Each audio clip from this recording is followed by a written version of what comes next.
શ્રી ગણેશાય નમઃ. શ્રી હરિ. શ્રીમદ ભાગવત સુધા સાગર શુક સાગર સરળ ગુજરાતી વ્યાખ્યા. 12મો સ્કંદ, ચોથો અધ્યાય. 4 પ્રકારના પ્રલય. શ્રી સુખદેવજી કહે છે, પરીક્ષિત, ત્રીજા સ્કંદમાં પરમાણુથી માંડીને દ્વિપરાર્ધ પર્યંત કાળનું સ્વરૂપ અને દરેક યુગ કેટલા કેટલા વર્ષોનો થાય છે એ હું તમને કહી ચૂક્યો છું. હવે તમે કલ્પની સ્થિતિ અને તેના પ્રલયનું વર્ણન પણ સાંભળો. રાજન, 1000 ચતુર્યુગીનો બ્રહ્માનો એક દિવસ થાય છે. બ્રહ્માના આ એક દિવસને કલ્પ પણ કહે છે. એક કલ્પમાં 14 મનુ થાય છે. કલ્પના અંતમાં એટલા જ સમય સુધી પ્રલય પણ રહે છે. પ્રલયને બ્રહ્માની રાત પણ કહે છે. તે સમયે ત્રણેય લોક લીન થઈ જાય છે. તેમનો પ્રલય થઈ જાય છે. એનું નામ નૈમિતિક પ્રલય છે. આ પ્રલયના સમયે સંપૂર્ણ વિશ્વને પોતાની અંદર સમેટીને લીન કરીને બ્રહ્મા અને ત્યાર પછી શેષશાહી ભગવાન નારાયણ પણ શયન કરી જાય છે. આ પ્રમાણે રાત્રિ પછી દિવસ અને દિવસ પછી રાત્રિ થતાં થતાં જ્યારે બ્રહ્માજીનું આયુષ્ય તેમની ગણતરી પ્રમાણે 100 વર્ષનું અને મનુષ્યોની દ્રષ્ટિએ 2 પરાર્ધનું સમાપ્ત થઈ જાય છે, ત્યારે મહતત્વ, અહંકાર અને પંચતન માત્રા આ સાતેય પ્રકૃતિઓ પોતાના કારણ મૂળ પ્રકૃતિમાં લીન થઈ જાય છે. રાજન, આનું જ નામ પ્રાકૃતિક પ્રલય છે. આ પ્રલયમાં પ્રલયનું કારણ ઉપસ્થિત થતાં પંચભૂતોના મિશ્રણથી બનેલું બ્રહ્માંડ પોતાનું સ્થૂળ રૂપ છોડીને કારણ રૂપમાં સ્થિત થઈ જાય છે, અર્થાત પ્રકૃતિમાં મળી જાય છે. ત્યારે પ્રકૃતિ પણ પરમાત્મામાં લીન થઈ જાય છે. પરીક્ષિત, પ્રલયનો સમય આવે છે ત્યારે મેઘ પૃથ્વી પર વૃષ્ટિ કરતા નથી, કોઈને અન્ન મળતું નથી, ત્યારે પ્રજા ભૂખ તરસથી વ્યાકુળ થઈને એકબીજાને ખાવા લાગે છે. આ પ્રમાણે કાળના ઉપદ્રવથી પીડિત થઈને ધીરે ધીરે સંપૂર્ણ પ્રજા ક્ષીણ થઈ જાય છે. પ્રલયકાળનો સામર્થક સૂર્ય તેમના પ્રચંડ કિરણોથી સમુદ્ર, પ્રાણીઓના શરીર અને પૃથ્વીનો તમામ રસ ખેંચીને ચૂસી લે છે અને તેને હંમેશની જેમ પાછો વરસાવતો નથી. તે સમયે શંકરષણ ભગવાનના મુખમાંથી પ્રલયકાળનો સંવર્તક અગ્નિ પ્રગટ થાય છે. વાયુના વેગથી તે વધારે પ્રબળ બની જાય છે અને તલ, અતલ વગેરે નીચેના સાતેય લોકને ભસ્મ કરી નાખે છે. ત્યાંના પ્રાણીઓ તો પહેલેથી જ મરી ગયા હોય છે. નીચેથી અગ્નિની પ્રચંડ જ્વાળાઓ અને ઉપરથી સૂર્યની પ્રચંડ ગરમી. તે સમયે પૃથ્વી ઉપર નીચે ચારે બાજુ આ બ્રહ્માંડ બળી રહ્યું હોય એવું લાગે છે, જાણે છાણમાંથી બનાવેલું છાણું બળીને અંગારા જેવું લાલ લાલ થઈ રહ્યું હોય. ત્યાર પછી પ્રલયનો અતિ પ્રચંડ સંવર્તક વાયુ સેંકડો વર્ષો સુધી ફૂંકાતો રહે છે. ત્યારબાદ અસંખ્ય રંગબેરંગી વાદળો આકાશમાં ઉમટી આવે છે અને અત્યંત ભયંકર ગર્જના સાથે સેંકડો વર્ષો સુધી વૃષ્ટિ કરતા રહે છે. તે સમયે બ્રહ્માંડની અંદરનું પૂરું જગત એક સમુદ્ર બની જાય છે, અર્થાત આખું બ્રહ્માંડ જળમગ્ન થઈ જાય છે. આ પ્રમાણે જ્યારે જળ પ્રલય થઈ જાય છે ત્યારે જળ પૃથ્વીના વિશેષ ગુણ ગંધને શોષી લે છે, અર્થાત પોતાનામાં લીન કરી લે છે. ગંધ ગુણ જળમાં લીન થઈ જતાં પૃથ્વીનો પ્રલય થઈ જાય છે. તે જળમાં ભળી મળીને જળરૂપ બની જાય છે. રાજન, ત્યાર પછી જળના ગુણ રસને તેજ તત્વ શોષી લે છે અને જળ નિરસ થઈને તેજમાં સમાઈ જાય છે. ત્યાર પછી વાયુ તેજના ગુણરૂપને શોષી લે છે અને તેજ રૂપરહિત થઈને વાયુમાં લીન થઈ જાય છે. હવે આકાશ વાયુના ગુણ સ્પર્શને પોતાનામાં સમાવી લે છે અને વાયુ સ્પર્શહીન બનીને આકાશમાં શાંત થઈ જાય છે. ત્યાર પછી તામસ અહંકાર આકાશના ગુણ શબ્દને શોષી લે છે અને આકાશ શબ્દહીન થઈને તામસ અહંકારમાં લીન થઈ જાય છે. આ પ્રમાણે તેજસ અહંકાર ઇન્દ્રિયો અને વૈકારિક સાત્વિક અહંકાર ઇન્દ્રિયોના અધિષ્ઠાતા દેવતાઓ તેમજ ઇન્દ્રિયોની વૃત્તિઓને પોતાનામાં લીન કરી લે છે.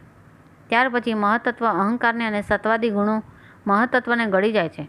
પરીક્ષિત, આ બધો કાળનો મહિમા છે. તેની જ પ્રેરણાથી અવ્યક્ત પ્રકૃતિ ગુણોને ગળી જાય છે અને ત્યારે માત્ર પ્રકૃતિ જ શેષ રહી જાય છે.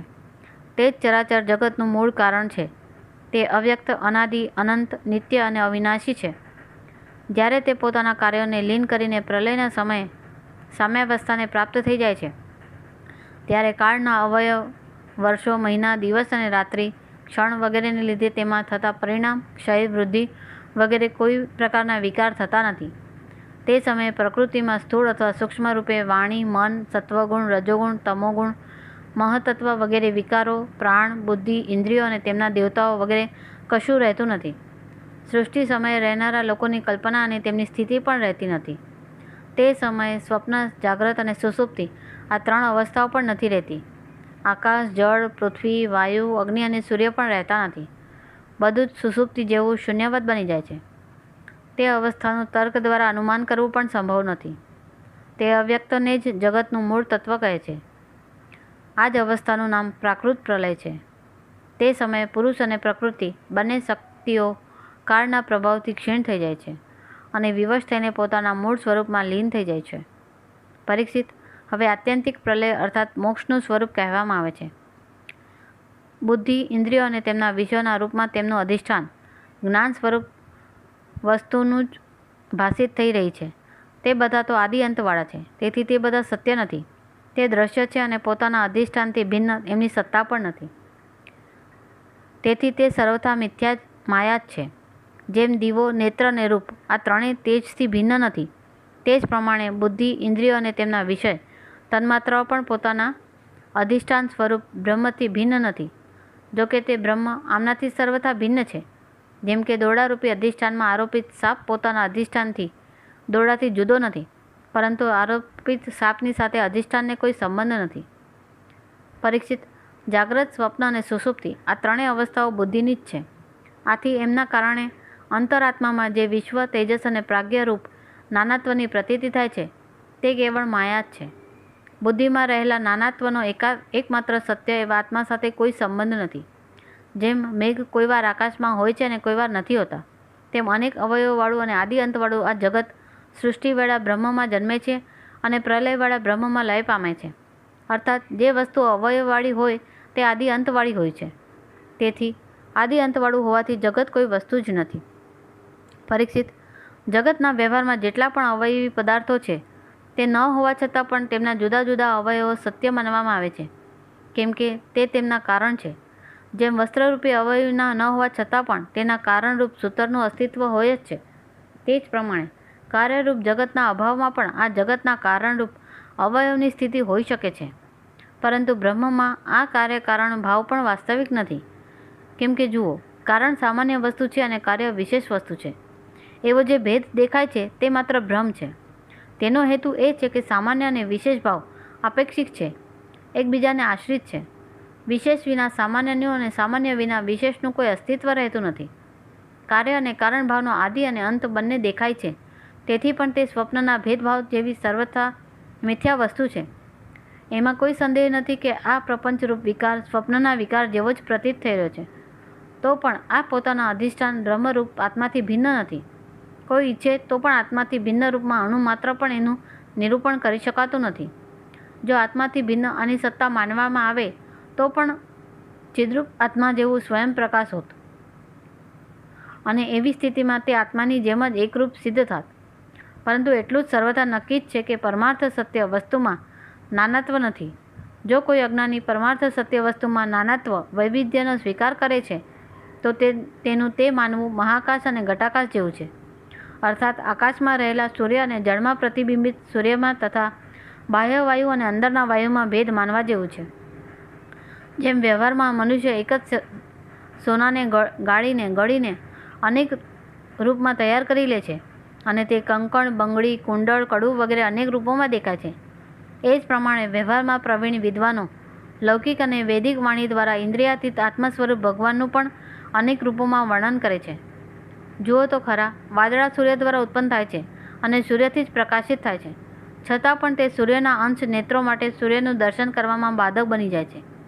આ પ્રમાણે અહંકાર પણ બ્રહ્મથી જ ઉત્પન્ન થાય છે, બ્રહ્મથી જ પ્રકાશિત થાય છે અને બ્રહ્મના અંશ જીવ માટે બ્રહ્મ સ્વરૂપના સાક્ષાત્કારમાં બાધક બની જાય છે. જ્યારે સૂર્યથી ઉત્પન્ન થનારા વાદળો વિખરાઈ જાય છે ત્યારે નેત્રો સૂર્યના દર્શન કરવા સમર્થ બને છે. બરાબર આ જ પ્રમાણે જ્યારે જીવના હૃદયમાં જિજ્ઞાસા જાગે છે ત્યારે આત્માની ઉપાધિ અહંકાર નષ્ટ થઈ જાય છે અને તેને પોતાના સ્વરૂપનો સાક્ષાત્કાર થઈ જાય છે. પ્રિય પરીક્ષિત, જ્યારે જીવ વિવેકરૂપી તલવારથી માયારૂપી અહંકારના બંધનને કાપી નાખે છે ત્યારે તે પોતાનાથી અભિન્ન આત્મ સ્વરૂપમાં સ્થિત થઈ જાય છે. આત્માની આ માયામુક્ત વાસ્તવિક સ્થિતિ જ આત્યંતિક પ્રલય કહેવાય છે. હે શત્રુદમન, તત્વદર્શી લોકો કહે છે કે બ્રહ્માથી લઈને તણખલા સુધી જેટલા પ્રાણી અથવા પદાર્થો છે બધા જ નિરંતર પેદા થાય છે અને નાશ પામે છે. અર્થાત નિત્ય નિરંતર ઉત્પત્તિ અને પ્રલય થતો રહે છે. સંસારના પરિણામી પદાર્થો, નદીઓનો પ્રવાહ અને દીપશિખા વગેરે ક્ષણે ક્ષણે બદલાતા રહે છે. તેમની બદલાતી અવસ્થા જોઈને એ નિશ્ચય થાય છે કે શરીર વગેરે પણ કાળના પ્રવાહમાં વહી રહ્યા છે, બદલાઈ રહ્યા છે. આથી તેમના ક્ષણે ક્ષણે ઉત્પત્તિ અને પ્રલય થઈ રહ્યા છે. જેમ આકાશમાં તારા નિરંતર ચાલતા રહે છે પરંતુ તેમની ગતિ સ્પષ્ટ રૂપે દેખાતી નથી, તે જ રીતે ભગવાનના સ્વરૂપ એવા અનાદિ અનંત કાળને કારણે પ્રાણીઓના પ્રતિક્ષણે થતા ઉત્પત્તિ અને પ્રલયને પણ જાણી શકાતા નથી. પરીક્ષિત, મેં તમને 4 પ્રકારના પ્રલયનું વર્ણન કહી સંભળાવ્યું. તેમના નામ છે નિત્ય પ્રલય, નૈમિતિક પ્રલય, પ્રાકૃતિક પ્રલય અને આત્યંતિક પ્રલય. વાસ્તવમાં કાળની ગતિ આવી જ છે. હે કુરુશ્રેષ્ઠ, વિશ્વવિધાતા ભગવાન નારાયણ જ સમસ્ત પ્રાણીઓના અને શક્તિઓના આશ્રય છે. જે કંઈ મેં સંક્ષેપમાં કહ્યું તે બધી તેમની લીલા કથા છે. ભગવાનની લીલાનું પૂરેપૂરું વર્ણન તો સ્વયં બ્રહ્માજી પણ કરી શકતા નથી. જે લોકો અત્યંત દુસ્તર સંસાર સાગરને તરી જવાની ઈચ્છા રાખે છે, અથવા જે લોકો અનેક પ્રકારના દુઃખોના દાવાનળથી બળી રહ્યા છે, તેમના માટે પુરુષોત્તમ ભગવાનની લીલા કથારૂપ રસના સેવન સિવાય બીજું કોઈ સાધન, બીજી કોઈ નૌકા નથી. તેઓ માત્ર ભગવાનના લીલા રસાયણનું સેવન કરીને જ પોતાનો મનોરથ પૂર્ણ કરી શકે છે. જે કંઈ મેં તમને કહ્યું તે જ શ્રીમદ ભાગવત પુરાણ છે. એને સનાતન ઋષિઓ નરનારાયણે પહેલાં દેવર્ષિ નારદને કહ્યું હતું, અને નારદજીએ મારા પિતા મહર્ષિ કૃષ્ણ દ્વૈપાયનને કહ્યું હતું. મહારાજ, તે જ બદ્રી વન વિહારી ભગવાન શ્રી કૃષ્ણ દ્વૈપાયને પ્રસન્ન થઈને મને આ વેદતુલ્ય શ્રીમદ ભાગવત સંહિતાનો ઉપદેશ કર્યો. કુરુશ્રેષ્ઠ, ભવિષ્યમાં જ્યારે સૌનકાદિ ઋષિઓ નૈમિષારણ્યમાં બહુ મોટું યજ્ઞસત્ર કરશે, ત્યારે તેમના પૂછવાથી પુરાણોના વક્તા શ્રી સૂતજી તે લોકોને આ સંહિતાનું શ્રવણ કરાવશે. ઇતિ શ્રીમદ ભાગવત મહાપુરાણનો 12મા સ્કંદનો 4થો અધ્યાય સમાપ્ત. હરિ ઓમ તસ્ત, હરિ ઓમ તસ્ત, હરિ ઓમ તસ્ત.